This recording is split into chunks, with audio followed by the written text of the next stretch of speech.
Yesterday, I was speaking to a salon owner who was so frustrated that people just weren't getting her. She considers herself a soulful salon with a unique reflection of her core values in every aspect of her business, or so she's thought.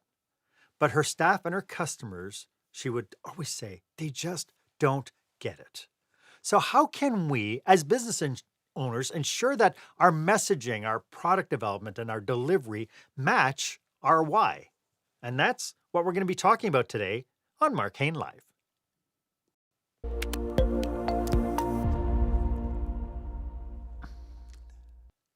Welcome to this episode. This is where small business owners and entrepreneurs pick up core skill sets to help them create the jaw dropping, show stopping experience that their customers and their employees deserve. I am your host, service expert, and master of experiences, Marc Haine, and I am so glad that you are here with me today. It is so great to have you here. I know that one of the biggest challenges and the biggest investments we make today is our time. So thank you for checking us out. My guest for this episode is business and brand strategist Christina Aldan, and we will be discussing 3 core values you need as a foundation to setting and establishing your business decision making. So stay with us.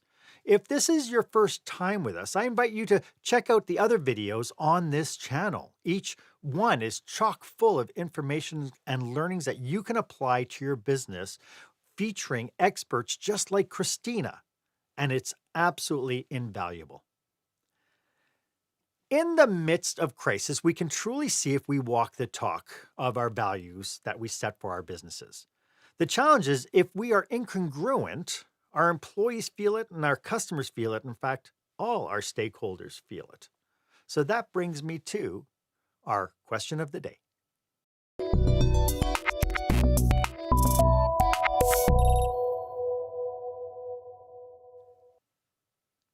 How do you reinforce your core values with all your stakeholders? I'd love for you to be part of this conversation. Why don't you go ahead and share this episode on your favorite social media channel and hashtag it experienced leadership and put your comments and your suggestions and even your point of view on the post as well. As I mentioned, my guest today is business and brand strategist Christina Aldan. Christina is highly regarded for her approach to business, partnering with clients to find unique strategies that ensure that their goals are being met. Christina builds connections through her keynote addresses, training workshops, and technological education. She has sat on local and state boards supporting women in tech, entrepreneurship, mental health, and children with learning disabilities. She is the recipient of the Las Vegas Women in Tech Community Service Award, which is brilliant, and the Distinguished Woman of the Year Award in STEM, which is equally brilliant. Christina, welcome to the show. It's so great to have you. Hi, Mark. Thanks. Thanks for having me today. I'm happy to be here. Before we get into today's topic, could you dig a little bit deeper into how you serve your clients?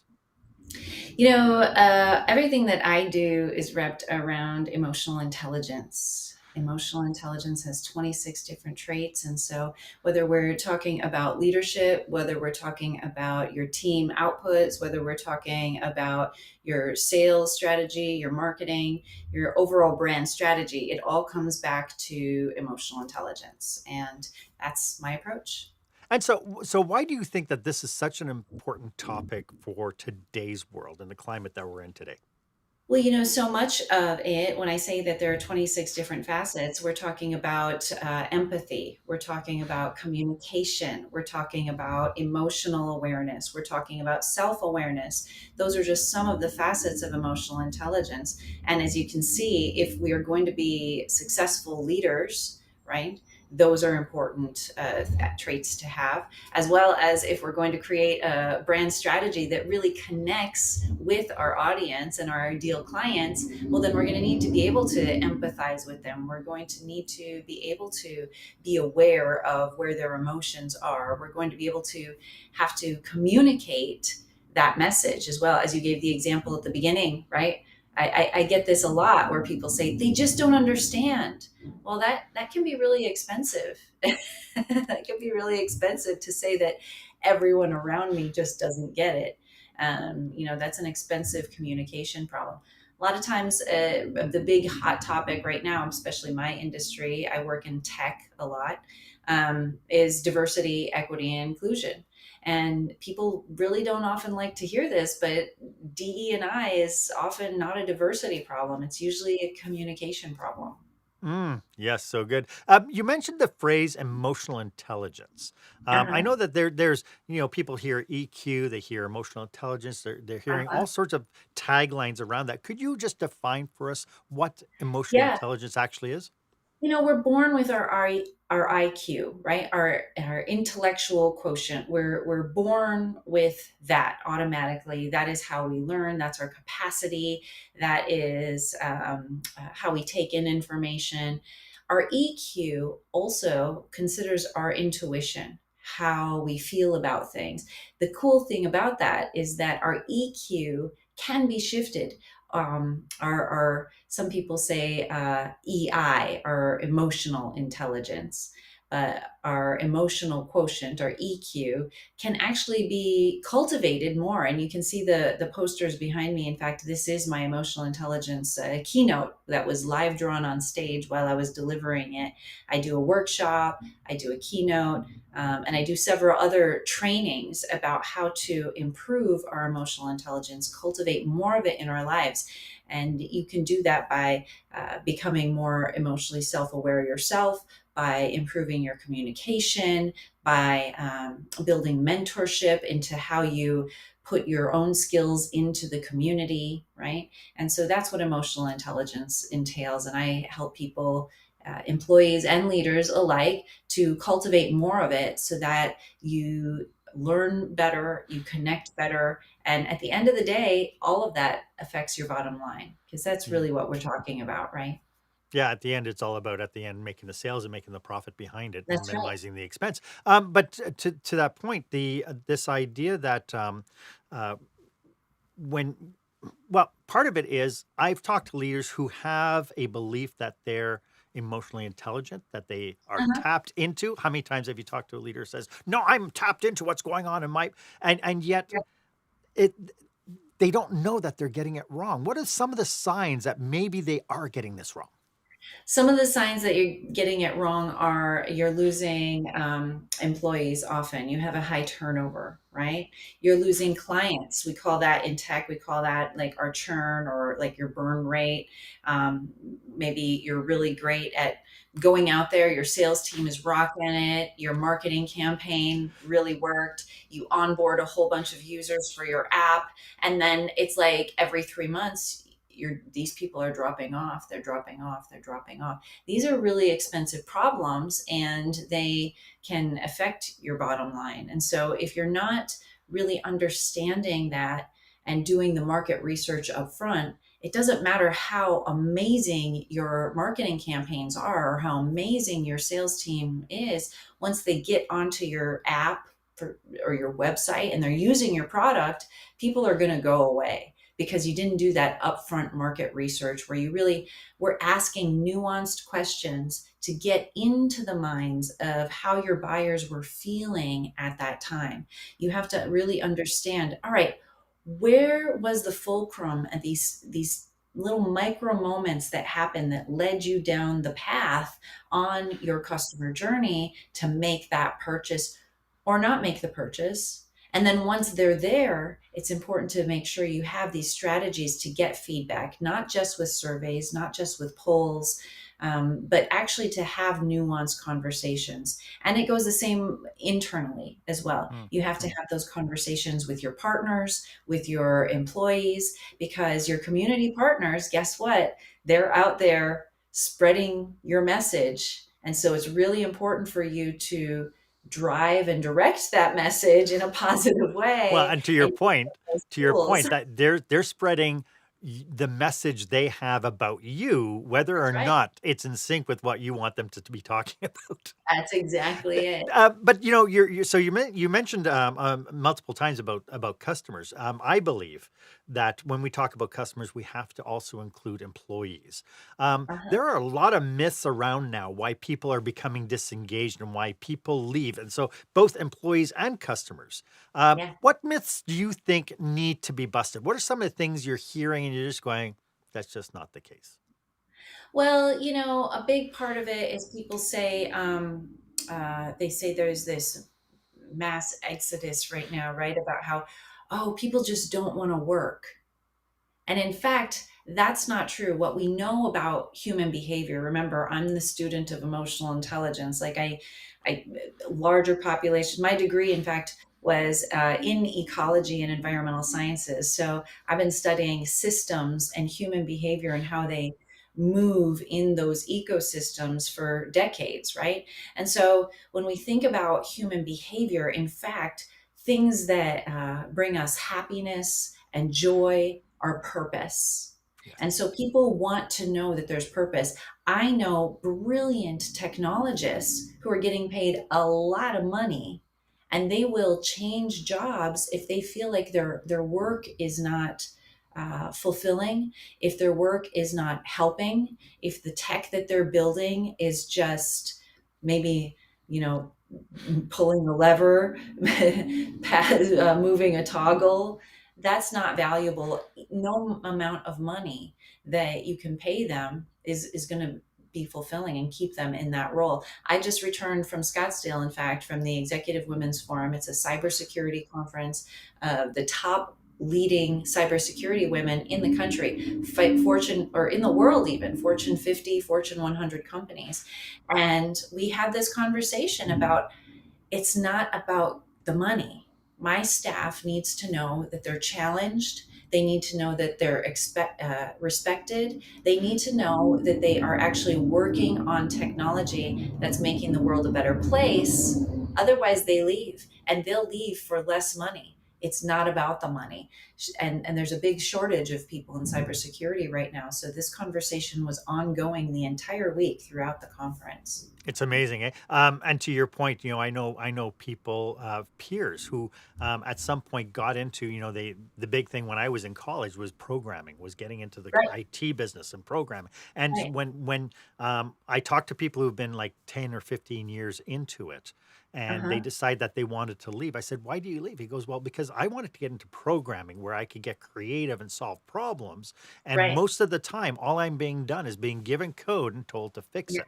And Fix so they were going through this whole thing of, they're there for a purpose, but the Mhm. company wasn't allowing them to be able to exude kind of their zone of genius. They wanna uh, thrive, right. and people want purpose, and that's Yes. a big part of emotional intelligence, especially people who have that high EQ. Mm. They want to, there are 4 parts to emotional intelligence: awareness of ourselves, awareness of others, management of self, management of others, which is really that community piece and how we're putting our skills back into the community. And so if you're hiring people who have a high emotional intelligence, then you're going to need to make sure that they have that piece through mentorship, through imparting their skills into the community, and also, feeling like they're thriving and they're being challenged And that they're a instead of participant, right? old legacy code, Yeah. over and over and over and over and over and over Yeah. again. I know that your background is in predominantly IT, but let's Yeah, talk a little bit about the price of churn, the price of yeah. losing these resources time and time again. Well, I do a talk about leadership, and we talk about how 40% of managers actually don't even want to deal with these human problems, these communication problems. Like, we've all heard this, right? Yeah. Oh, we're all adults here, work it out.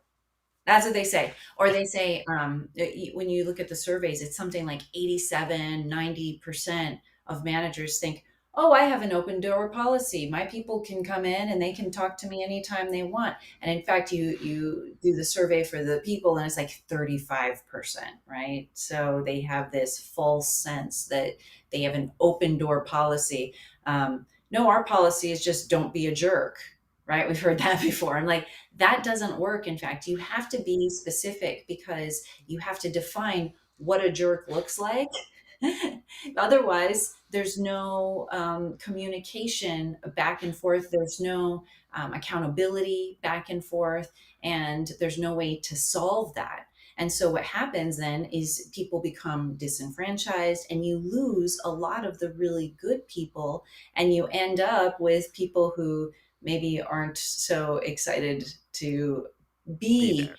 a contributing member of the company, right? Yeah, Because yeah, people go, look, I've reported it multiple times, I've complained, I feel like now I'm being treated like a complainer and nothing's happening. But the reality is that again, the data tell us that 65% of managers they spend 65% of their time on conflict at work.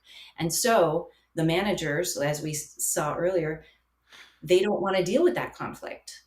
So it's important for us as individuals to learn how to manage that, but also it's important as leaders to recognize you can't just say, I have an open door policy, anybody can come see me. You have to be able to have anonymous reporting, you have to have asynchronous communication, both written and in video or phone or through the web, have an anonymous web form, take surveys, take different kinds of polls, and have those one-on-ones with people at different levels. Because if your strategy for getting back feedback is once a year we have a review, it's already too late. yeah.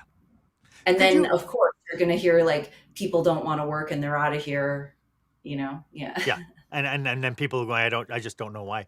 Could you just define, you use the term asynchronous communication. Could you just define that for Sure. the audience? Yeah. So, especially in the tech industry, the community, the industry fosters people who are neurodiverse. They foster people who might be on the autism spectrum, might be have ADHD, and not only that, but even just right now with people who've been suffering from COVID or people who are caretaking sick people at home or people who are under a lot of stress. What happens is we don't have a lot of what's called the working memory. We have 6 memory subsystems in our brains, and so that working memory is really short. And so asynchronous communication means we're going to have a spot to communicate these meetings, these meeting notes, or what was discussed in the getting the prerequisites, whatever that is, asynchronously. There's going to be a time for people. Maybe they're later at home. Finally, the kids are put to bed.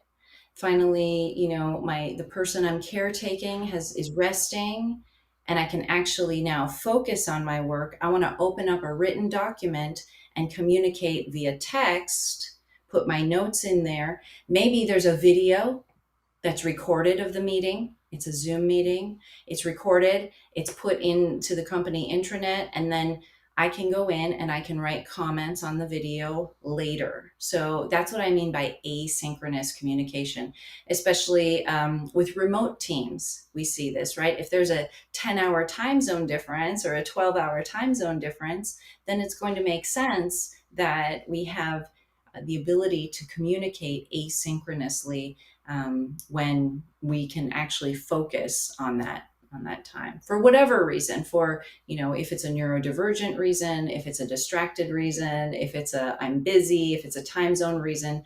There's so many different reasons, and that's where a lot of this talks around diversity, equity, and inclusion come in. Yeah. Yes. And to your point, I think, when we hear DEI, we're all thinking about race, but it goes much deeper. It goes much deeper than that. It goes into Even people who are subject to DE and I and love DE and I, we roll our eyes, right? Because we're thinking, oh gosh, here's this conversation again about diversity.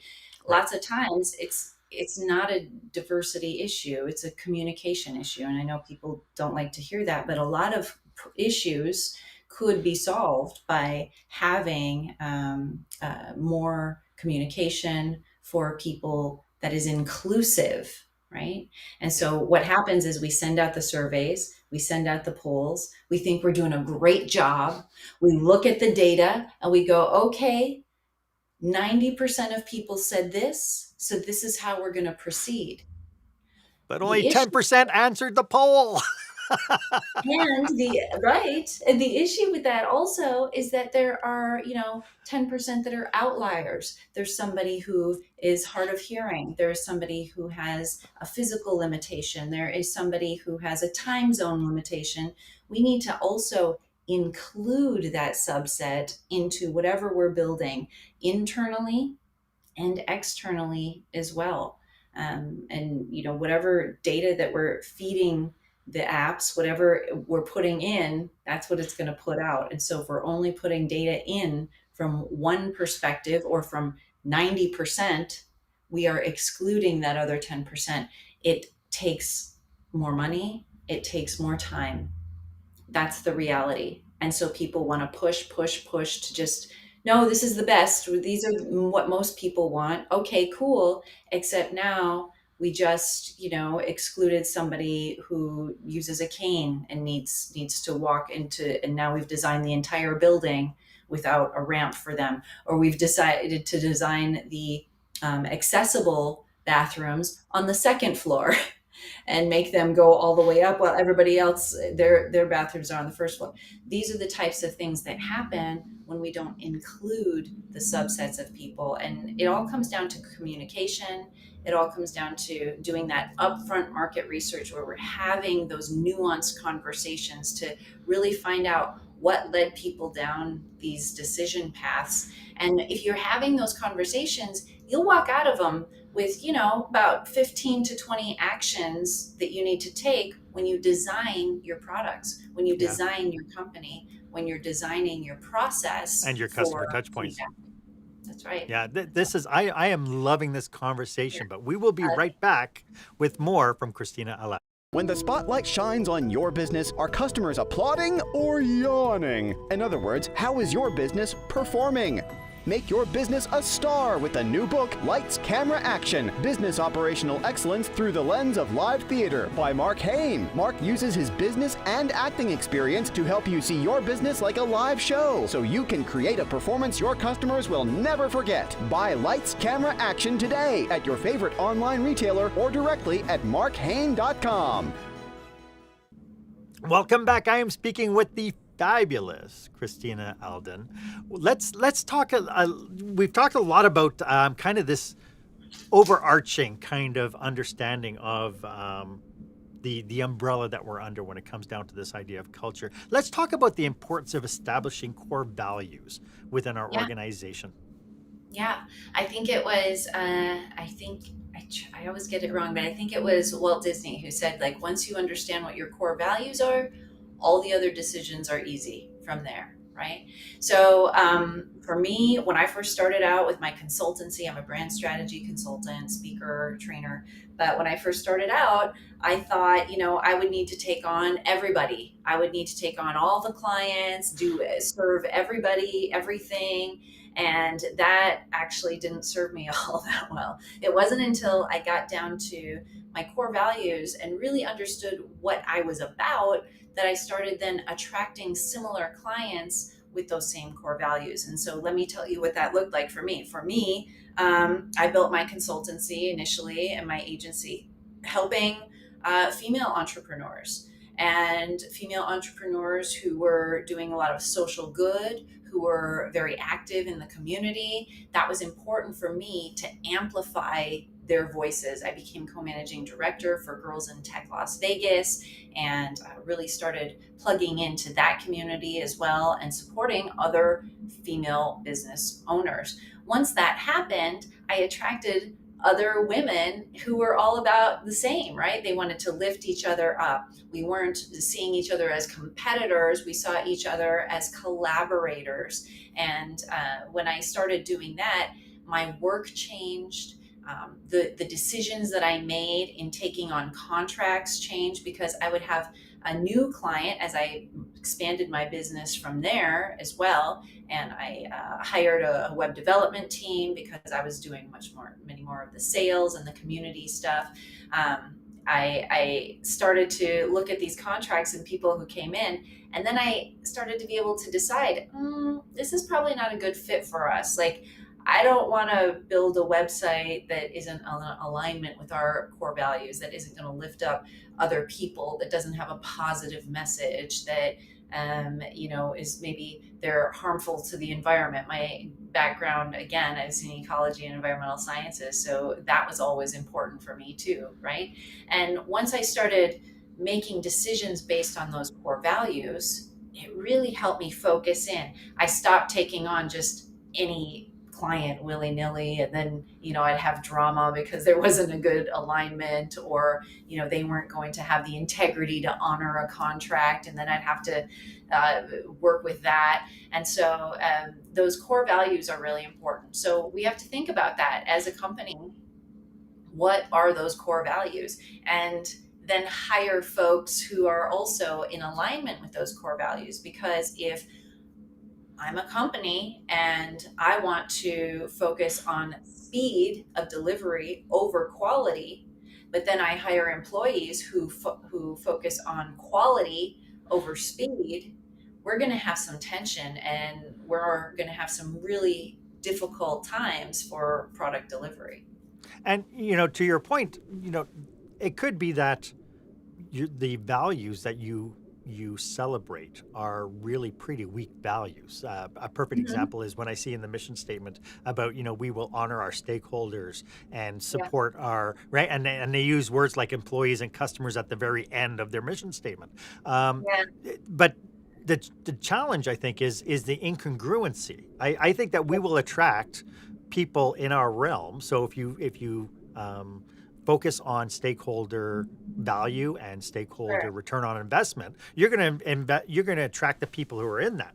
But to your That's point, right. if you then bring in people who are purposeful and who are fighting for a bigger goal or a Yes. bigger outcome, Uh-huh. you're gonna end up with a lot of clashes. Twitter comes to mind. Yeah, that's right.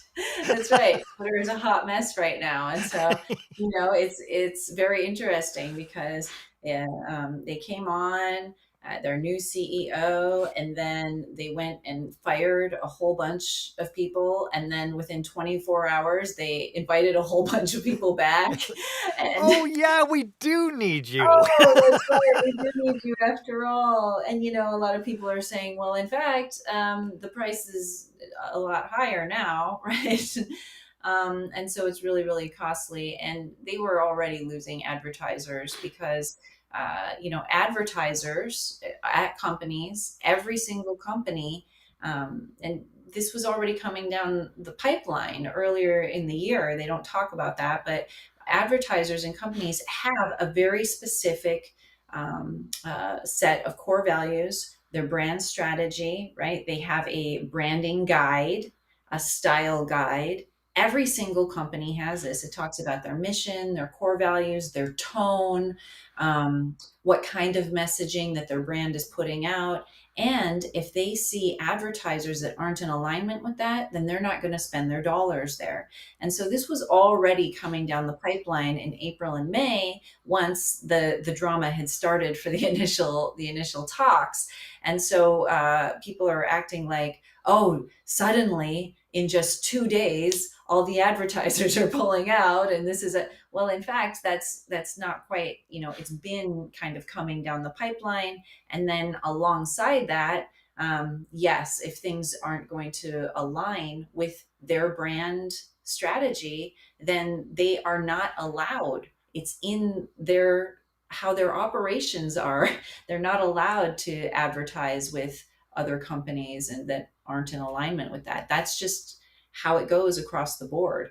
Everybody has a style guide, everybody has their brand strategy, and if they're not in alignment, they're not going to go advertise and spend their advertising dollars on something that's incongruent with that. Yeah, But yeah, yes, Twitter is struggling right now. yeah. Yeah. And the whole value proposition, and one of the kind of test modules for whether or Mhm. not people have their values intact is when things go horribly wrong. If you say the customer is your number one priority, but then when it comes down to responding to your customers, you blow them off Right. and you don't contend with that, then we're going to lose market share all the time. And it really is. And I think we really saw this during the pandemic in March 2020. We saw all these organizations who were like, no, we're going to support our growth and development of our employees and da da da da. And then as soon as the lockdowns happened and people had to work from home, it's like, oh, how can we get software on their computers so we can monitor what they're doing? And Yeah, that just created like this whole big divide between what you absolutely. stand for and what are you walking. Absolutely. Yeah, that's really it. I work with a lot of startups too.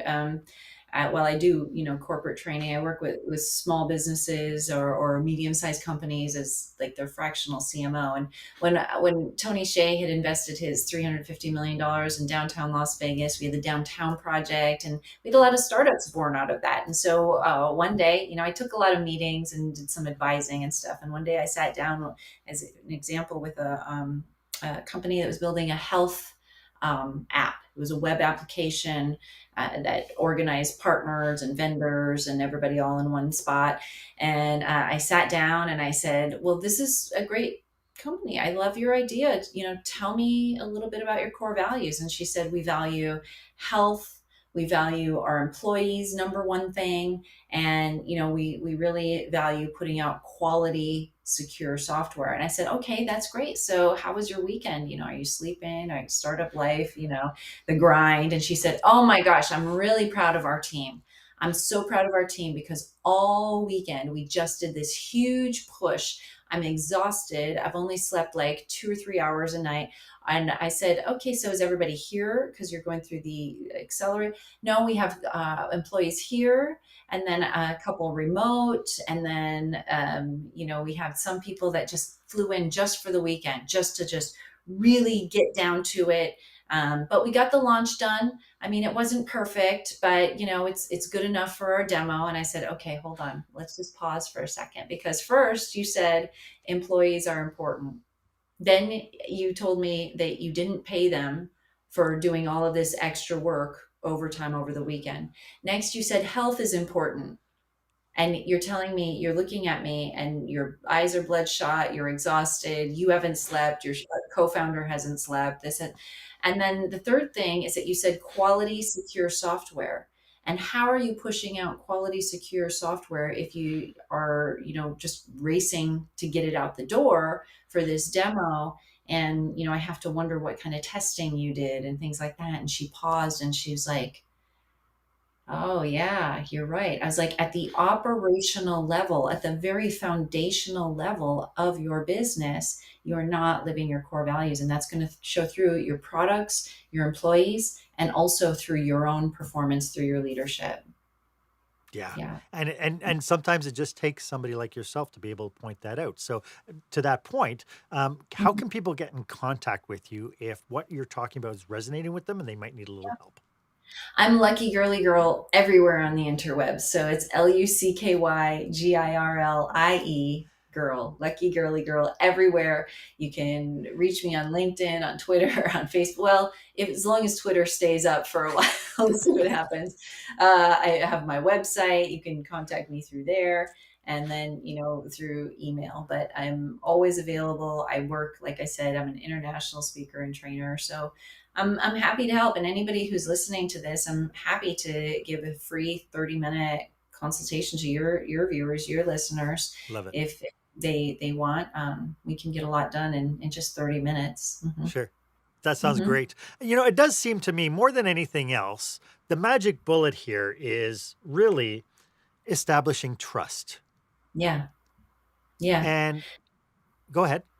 That consistency really is how you're showing up all the time, how you're showing up consistently. And I'll leave you with this one little story. I was doing a little workshop here in Las Vegas, and I was speaking about LinkedIn and social media. And I stood up in front of the room and I said, they called me up and introduced me. I said, "Hey, everybody, good morning." And I did it, and I spoke, and it was like 30 minutes, 45 minutes. And I said, "Okay, are there any questions?" And somebody raised his hand and he said, "I have a question. Uh, do you get underestimated all the time?" And I was like, "What?" I was really taken aback. And he said, because I was in a networking event with you last week and you sat in the back of the room, you were hunkered down, you didn't communicate, you didn't network, you left early. And I was like, oh, I just got called out, right? Exactly. Yeah.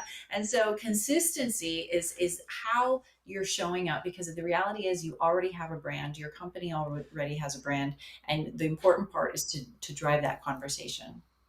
Yeah, yeah. And so really at the end, and again, I really kind of am challenged to ask this question, but how do Mm-hmm. people know, how do organizations know when they've got it wrong?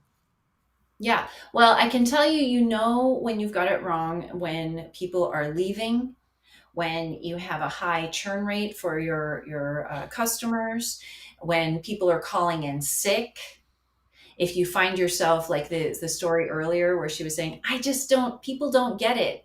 People don't get it. I had somebody, a startup, tell me about how people just weren't getting her app. I mean, everybody does this, so we have to. It was buying clothes. Everybody buys clothes all the time. People just don't get it, and I have to. If you have to teach people how to use it, if you're trying to change their behavior, then it's not working. You have to meet people where they are, understand what they want and what's going to motivate them to show up, to engage with your brand, employees, customers, advertisers, as we're seeing in Twitter, right? You have to understand, meet them where they are, and that's how you collaborate together and you co-create together. That's where the money is. If you're starting to try to change people's behavior and going, it's them, it's all them, they need, that's a good indicator that it's you. And it proves the point that no matter how delusional you are, the result will be what the customers and your employees and your stakeholders are doing, not what you Always. believe in your Always. mind The of, numbers don't right? lie.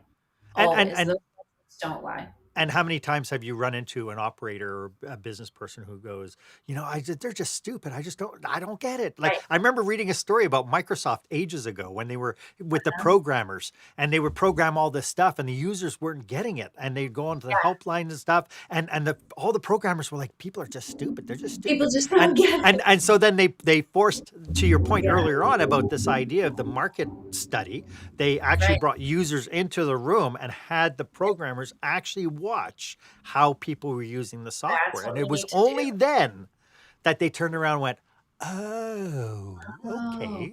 and so that's what happens a lot of times. We do this upfront market research. We have polls, we have surveys, and we think lots of times though those could be leading. And so Yeah. it's important to, your UX researcher has to not lead the user as they're using things. So instead of saying, the goal isn't to get them to put something into the shopping cart and have them add their credit card and then hit send, the goal is to get them to have their son's Christmas present delivered to the door by November 10th. Go. Then you just watch how they use the software, how they're putting it into the shopping cart. Oh, I see. It's because they're thinking this. Oh, they don't recognize the icon. The icon's not clear, maybe. And that's how we find these 15 to 20 little action steps that we can take out of those interviews and then go back to the drawing board with our product, with our services, and redesign the product and service to match the customer's behavior, to help them and meet them where they are. I love it. This Mhm. is this is so in your notes, this is what you defined as jobs to be done. And I'd like to That's dig a right. little bit deeper into that before we Yeah. end our podcast today, and we'll do that right after this. When you're delivering an important speech to a huge audience, it's easy to lose your place or go way over time. Give yourself an advantage with the Pro Speaker Presentation Speech Timer app. No more checking your watch or calling for time. The Pro Speaker Presentation Speech Timer app keeps you on track with easy-to-see timers, even changing color for visual prompts during your speech. And you can set audio cues to practice, or set it to vibrate so you don't even have to look. Be the pro you know you are. Download the app at speakerpresentationtimer.com. Welcome back. I am having a fabulous conversation with brand and business strategist Christina Aldan. As you can tell, Christina and I are absolutely passionate about serving business owners and managers just like you. So if you are listening to this and you're thinking, good golly, and yes, I know you said good golly, Marc and Christina, I need to train my leaders, I need to update and understand what I'm doing in my business, then feel free to reach out to us for a quick discovery call. Our contact info is in the show notes, and Christina has offered 30 minutes discovery call to help you discuss whatever might be hurting you today. So what we've been talking about today really permeates into every facet of the business, doesn't it? Like this is not a singular, oh, I'm losing staff or oh, I'm losing customers. This That's right. is a huge umbrella. That's right. I give a talk called User Experience is at every level of business. And that's what we talk about. If you're sending your employees off to a conference and people go, hey, so how's work? How's it going over there? And they go, oh gosh, company X is just terrible. This is my manager. But that's your brand. That's your marketing, unfortunately. If you're doing the same thing with, your advertising in the wrong platform and people go, you're giving them money. We see this with news stations sometimes on the TV, and they'll pull someone's show if enough people complain about it. And so it's important to kind of understand that this permeates every single level of your business. Yeah, absolutely. I mean, again, a perfect brand where that's happened now is Kanye. Oh, yes, right? That's right. It has permeated every aspect. And as much as he might get mad at it's, you know what? That is their choice. That is their ability to be able to do stuff like that. And so That's when right. you become incongruent, it's tough. And the thing too is around mental health, which is another big thing for me. I'm certified in mental health first aid for youth and for adults. And so before we move on, I just wanted to say that, when somebody stands up, especially a celebrity stands up in front of people and says, I suffer with mental health issues. I haven't been taking my medication. I'm struggling in this area. I think the wrong thing to do is to shine a light on him and go, oh, let's watch him while he has a breakdown. Let's watch him while these decisions are happening and while these probably not good decisions that are in his best interest are happening all over the place. Instead, maybe let's get him some help, right? And so I think I just wanted to say a quick note about that as well. But to move on, we were going to talk about jobs to be done. That was my next question. Why don't we define jobs to be done and that kind of philosophy? It's a new kind of product management and product delivery tool, methodology, I guess I would say. And so while I've only kind of dipped my toe into it, I have spoken to some really cool startups who are incredibly successful using this. And so what you do is you do a lot of upfront market research, which people don't often like to do, but it's important to interview in lengthy interviews your people who are going to be using the product, your customers, your clients, and have a significant population of people that you're interviewing, along with the surveys, along with the polls. But the surveys and the polls and the other kind of, maybe Facebook ads or different kinds of input that you're taking in to get feedback from people, they don't give you the nuance of the conversations. And so what I mean is lengthy conversations, 1 hour, an hour and a half. It takes time. A lot of people don't like that. But if you have these conversations and you can kind of think about what that path was that led them along that journey. Okay, so lay this out for me, right? And we break it down. So you're having a conversation. So tell me, John, you were there at the store. Yep, I was there at the store. And so what day was it? You might not think these details are important, but in fact they are, right? Well, it was Sunday. Oh, okay, it was Sunday. So every Sunday we go to church and then we go to the thing. And then in this case, my wife wanted me to stop at the store. Okay, so there you were at the store. Yeah. And so then you bought it. No. I was walking. I had to get the taco ingredients. I couldn't, I was late. The one kid was sick. I forgot the cough medicine. So this was the second time I was at the store. And you're starting to understand and really get into their head about, all right, they were in a stressful situation. They normally have a Sunday routine, and this broke up their Sunday routine. They were also upset because they had to come back to the store. So, already in those first few moments, we're getting right into the head of where that customer is at before they purchase the product in the store. Okay, all right. So tell me a little bit more. So you're walking through the store, you saw, well, yeah, there was a sign and it was on sale. And I figured, well, my wife has been bugging me. I had to get these other things already. It was on sale. Okay, so because it was on sale, you bought it. Well, no, no, it had been on the grocery list for a couple of months already. And I just kept forgetting about it because she told me, and I didn't update the app of the grocery list. Oh, so now you're learning about your client. They're not a techie person. They don't keep their apps updated often. They are maybe not used to doing the shopping. Maybe the wife is used to doing the shopping instead. So you're getting all these data.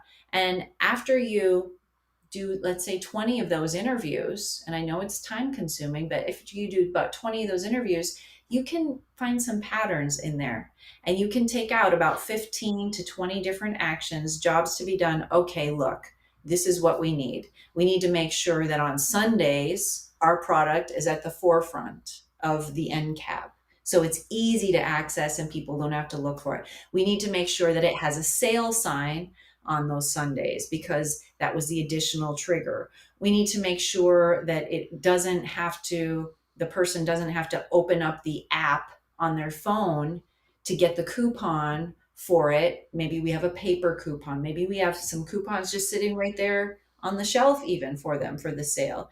And so you start to understand their behavior and what leads them down the path to that purchase, and what's going to affect these tiny little fulcrums all along the way, so that for them, they don't have to change their behavior. For them, it's seamless and just the entire customer experience as they go right down to putting their money into the bank. Yes. It, as you were talking, I had to write down emotions in narrative. Yes. Because it's all those, the words that you were using, it was frustrating when this happened. It was crazy that this happened and so on. And then, so what you're listening for really is those emotions and narrative, because that will be the terminology that will bond one respondent to the next respondent to the next respondent. Correct. And that's how we build these emotional triggers into our marketing campaigns when we're creating a brand strategy. And surveys and polls, you don't get that. You can sit people down and watch them use the experience. You can set up a fake marketplace and watch them go through the store and buy, but it's still not going to give you those data from the day-to-day use in what their emotional connection.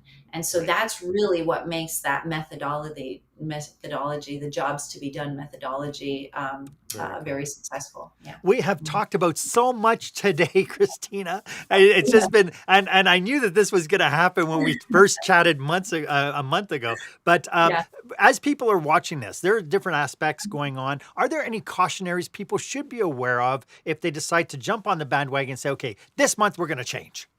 Right. Well, depending on how large your organization is, about shifting things, right? We know that startups are more agile and they can pivot a little bit easier. If maybe you have 5 people on your team, okay, you can shift some things, right? Medium-sized companies, not so much. That's going to take some time. It's going to take about a year or so as we're moving things, shifting things. Maybe you even realize, wow, our logo doesn't show our core values. Our partner program doesn't show our core values. Just the reorganization of that, it's going to take some time. The interviewing all of the employees, what would they like to see more of? What would they like to see less of? What's driving their motivation to, maybe it's purpose, maybe it's more time with their families, maybe it's setting their own schedule and they want to work remotely. Maybe it's that asynchronous communication we talked about. And then for large companies, it's going to take even longer. It takes about 5 years to really shift over a culture internally. It can take about 18 to 24 months, depending what the product is, to gather those data and shift the messaging for that product development that's already been launched, right? And that's kind of the timelines that we're looking at. Once that's set, though, the money and the growth are exponential, right? We see this when in companies who win awards for employee engagement, for customer service, year after year after year, because once it's set, that's just how they do things. Yeah. Mhm. This has been such a great topic, Christina. Do you have any Yeah. last thoughts about what we've been talking about today? I have always lately been telling people and reminding people, because there are so many distractions in the world. I mean, just yesterday in the U.S. was voting day, and so it's been really really heavy, and we've just been bombarded with things. And we have people with this next wave of COVID that's been coming. Right, we have a lot of loss, we have a lot of grief, and we have a lot of shifts that companies have had to make. Some people who close their companies and are even going to work for larger corporations. I really just want to encourage people, everybody out there, to just treat yourselves gently, because that internal narrative and that dialogue that we have, that often drives our behavior. And so if we can just treat ourselves gently. This came from one of my good friends, Nancy Gabriel. She's a fantastic mediator, and she always says to just tell yourself the truth in the kindest way possible. And if you can be gentle and forgiving with yourself, then you're going to be a lot more gentle and forgiving with others, and you're going to be able to give them the grace that maybe they need at this moment, because we're all struggling. Yeah, give them and yourself grace. And yourself. Yeah. Christina, thank you so much. I want to thank you so much for sharing your passion and expertise with us today. Could you just remind everybody one more time how they can get a hold of you? Yes, you can get a hold of me by anywhere on the internet. It's Lucky Girly Girl. My website is luckygirlygirl.com. And of course, my company site. I work at Arana Software, and I look forward to hearing from you. Thank you so much again, Christina. Brilliant. Thanks. Why don't you let me know if this was of value to you? As always, my offer stands. If you would like 30 minutes of my time to brainstorm your business with you and your team, feel free to book a time that works for you on my online calendar. The link is in the show notes. It's the one that's marked meetwith.markhaine.com. It would be my absolute honor for me to be of service to you. If you enjoyed today's episode, why don't you go ahead and subscribe to the channel and leave a comment or review? I'd really love to know your feedback. To Christina's point, we only know the feedback when you give it to us. And so, was this of value to you? And do you have any other topics you would like to see on this channel? It has been so great being here with you. My name is Marc Haine. I hope that you stay safe, stay healthy, and dare to be the exception.